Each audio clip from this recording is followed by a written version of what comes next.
नमस्कार। जैसा कि हम पिछले क्लास में पढ़ चुके हैं कि जो पादप के युग्मक होते हैं, एक था हमारा युग्मक बीजांड, एक युग्मक था हमारा कौन सा, परागकण। यानी इन दोनों का निर्माण हम क्या करते हैं, पढ़ चुके हैं। अब देखिए, जब एक युग्मक बन जाता है, एक तो हमारा बन गया बीजांड, एक बन गया कौन सा, परागकण। अब ये दोनों कैसे आपस में मिलते हैं और क्या होता है, निषेचन की क्रिया संपन्न होती है। तो उसी को हम पढ़ना है। अगर आपसे क्वेश्चन पूछेगा, देखिए क्वेश्चन आप यहाँ से 3 तरह से पूछेगा। या तो अब आपसे पूछेगा निषेचन समय की घटना बताइए, या आपसे क्वेश्चन पूछेगा कि पराग नलिका बीजांड में प्रवेश किस तरह होता है, या आपसे पूछेगा दोहरा निषेचन या द्वि निषेचन की क्रिया बताइए, या बोलेगा त्रिक निषेचन क्या है। अब देखिए, आपको ये क्वेश्चन आपसे 3 है, लेकिन आपको मैं क्या करेंगे, बताएंगे। बहुत सिंपल से बात है।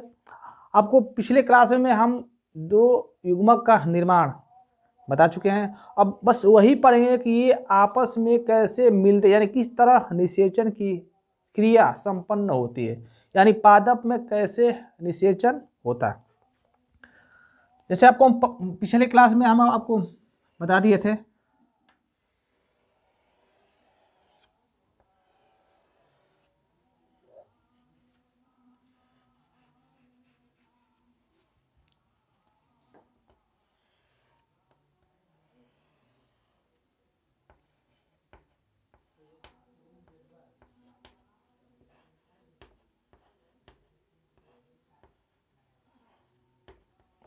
ये आपको हम बता दिए थे। और यहाँ पे एक नली थी जिसे हम बोलते थे, कौन सी नली, पराग नली। क्या बोलते थे हम इसको, पराग नली। इसको हम बोलते थे, इस वाले को बोलते थे बीजांड, इसे बोलते थे हम पराग नली। ये दोनों आपको हम पिछले क्लास में बता दिए हैं कि बीजांड का निर्माण कैसे होता है और पराग नली का निर्माण कैसे। आपको ये भी हम कहते हैं कि पराग नली से 2 नर केंद्रक का क्या होता है, निर्माण होता है। कौन सा केंद्रक, नर केंद्रक का क्या होता है, निर्माण होता है। नर केंद्रक क्या होता है, निर्माण होता है। जो दोनों नर केंद्रक क्या होते हैं, एन फार्म, एन का मतलब अगुणित होते हैं। आपको पिछले क्लास में हम ये भी बताए हैं कि बीजांड का निर्माण कैसे होता है। अब बीजांड के जो ऊपर कोशिका होती है, इसे बोलते हैं कौन सी कोशिका, प्रतिमुख कोशिका। इस बीच वाले को बोलते हैं ध्रुवी कोशिका, और इस बीच वाले को हम बोलते हैं कौन सी कोशिका, अंड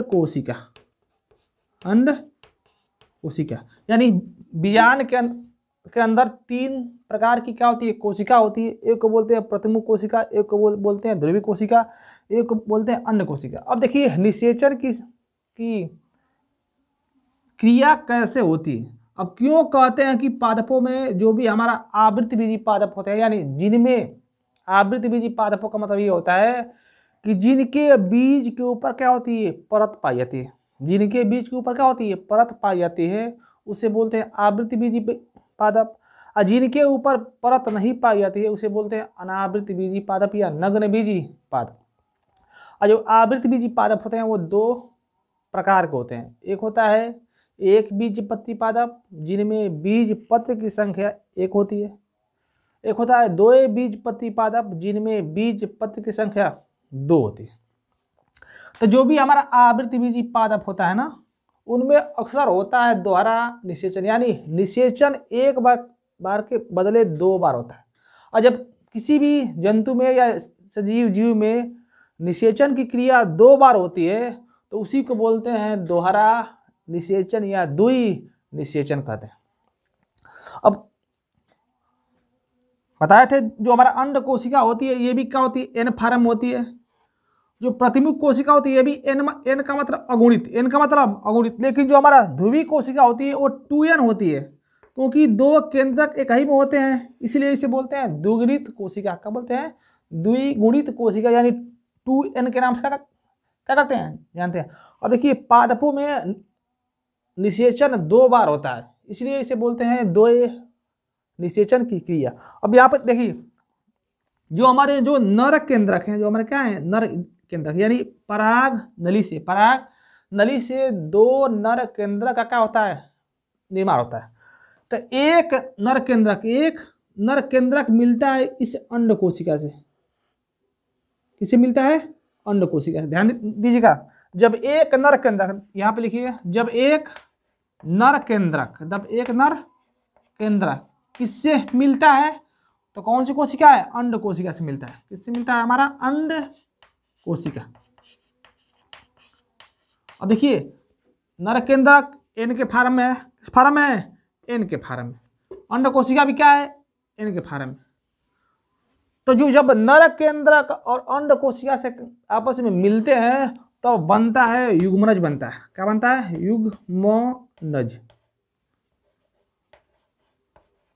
क्या बनता है? युग्मनज। तो एक नर केंद्रक मिला, एक अंड कोशिका मिला, तो जब 2n आपस में मिलते हैं तो क्या बनता है? 2n। तो ध्यान दीजिएगा, जब भी हमारा युग्मनज बनता है ना, वो क्या होता है? द्विगुणित होता है, यानी उसमें n की संख्या 2 होती है, इसीलिए इसे क्या बोलते हैं? द्विगुणित के नाम से क्या करते हैं, जानते हैं। देखिए एक नर केंद्रक किससे मिला है? अंड कोशिका से मिला है। तो जब नर केंद्रक एक अंड कोशिका से मिलता है तब युग्मनज का क्या होता है? निर्माण होता है। अभी एक नर केंद्रक हमारा क्या हो गया? बच गया। तो जब देखिए, जब यह पहला है, एक होता है कौन सा? दूसरा। इसमें क्या है? नर केंद्रक है, नर केंद्रक।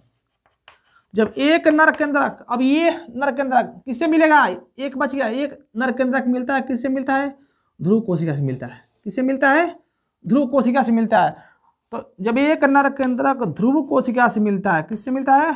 ध्रुव कोशिका। तो देख रहे हैं जो एक नर केंद्रक वो ये n होता है, लेकिन ध्रुव कोशिका कैसी है? 2n है। कैसी है? 2n। तो जब एक नर केंद्रक ध्रुव कोशिका से मिलता है तो भ्रूणपोष का निर्माण करता है। किसका करता है? भ्रूणपोष करता है, भ्रूणपोष का निर्माण। अब ध्यान देगा, जो भ्रूणपोष होता है ना, एक n ए और 2n कितना बनेगा? 3n। तो ध्यान से देखिएगा, जो हमारा युग्मनज बनता है ये 2n के फॉर्म होता है, या कैसे होते हैं? द्विगुणित संरचना होती है। और जो हमारा भ्रूणपोष बनता है वो क्या होता है? त्रिगुणित संरचना होती है। अब देखिए यहाँ पे पौधों में निषेचन 2 बार हो रहा है। एक हो रहा है अंड कोशिका से और एक हो रहा है ध्रुव कोशिका से। तो बताइए निषेचन कितनी बार हो रहा है? 2 बार हो रहा है ना, 2 बार। तो जब ऐसे ही पादपों में निषेचन 2 बार होता है तो इस क्रिया को ही बोलते हैं कौन सा? निषेचन, दोहरा निषेचन। एक लिखे हैं पराग नली का बीजांड में प्रवेश। तो देखिए ये तो हमारी आ गई कौन सी नली? पराग नली। क्या आ गई? पराग नली। और देखिए यह पराग नली कहाँ जा रही है? बीजांड में जा रही है। तो जब पराग नली बीजांड में जाती है, जब पराग नली बीजांड में जाती है और किसका? युग्मनज तथा भ्रूणपोष का निर्माण करती है, तो वह क्रिया कहलाती है पराग नली का बीजांड में प्रवेश। और ये घटना कब हो रही है? निषेचन के समय, इसलिए इसे बोलते हैं निषेचन समय की घटना। यानी क्वेश्चन 3 क्वेश्चन पूछने का जो तरीका है 3 तरह से है, लेकिन क्वेश्चन का आंसर कितने हैं? एक ही है। तो ध्यान दीजिएगा, जो हमारा ये युग्मनज बनता है, जो क्या होता है? युग्मनज बनता है, इसी से नए पादप का क्या होता है? निर्माण होता है। क्या होता है? नए पादप का क्या होता है? निर्माण। लेकिन जो भ्रूणपोष होता है, जो क्या होता है? भ्रूणपोष होता है, यह क्या करता है? इस युग्मनज को पोषण प्रदान करने का कार्य करता है, इसलिए इसका नाम पड़ गया भ्रूणपोष, यानी भ्रूण को पोषण प्रदान करने वाला। भ्रूण को पोषण प्रदान करने वाला। तो जो हमारा युग्मनज बन गया, उससे नए पादप का क्या होता है? निर्माण होता है। एक हमारा बन गया भ्रूणपोष, जो क्या करता है? युग्मनज को पोषण प्रदान करने का कार्य करता है। तब हम जानेंगे कि भ्रूणपोष जो होते हैं, जो क्या करते हैं, भ्रूण को पोषण प्रदान करते हैं, वो अलग अलग प्रकार के भी होते हैं। तो ध्यान दीजिएगा, जो हमारा भ्रूण पोष होता है वह 3 प्रकार का होता है। अलग अलग बीजों में अलग अलग पादपों में अलग अलग प्रकार का भ्रूण पोष क्या होते हैं, पाए जाते हैं। अगर आपसे पूछ दें कि आप क्या कभी भ्रूण पोष देखे हैं, तो हाँ देखें। अगर पूछता है कि सबसे बड़ा भ्रूण पोष किसका होता है, तो होता है नारियल का। जो हम लोग गौरी खाते हैं ना, वही होता है हमारा क्या, भ्रूण पोष। क्या होता है, भ्रूण पोष। यानी अगर आपसे पूछ दिया कि सबसे बड़ा भ्रूण पोष किसका होता है, तो होता है नारियल का। किसका होता है, नारियल का। जो हमारा गौरी होती है, जो खाते हैं ना, वही होता है कौन सा, सबसे बड़ा पादप का भ्रूण पोष। तो ये था हमारा कौन सा आज क्या ये क्लास, निषेचन समय की घटना। अगले वीडियो में हम पढ़ेंगे भ्रूण पोष के प्रकार या पादपों को यानी युग्मनज को कैसे पोषण प्रदान करता है। तब तक के लिए धन्यवाद, शुक्रिया।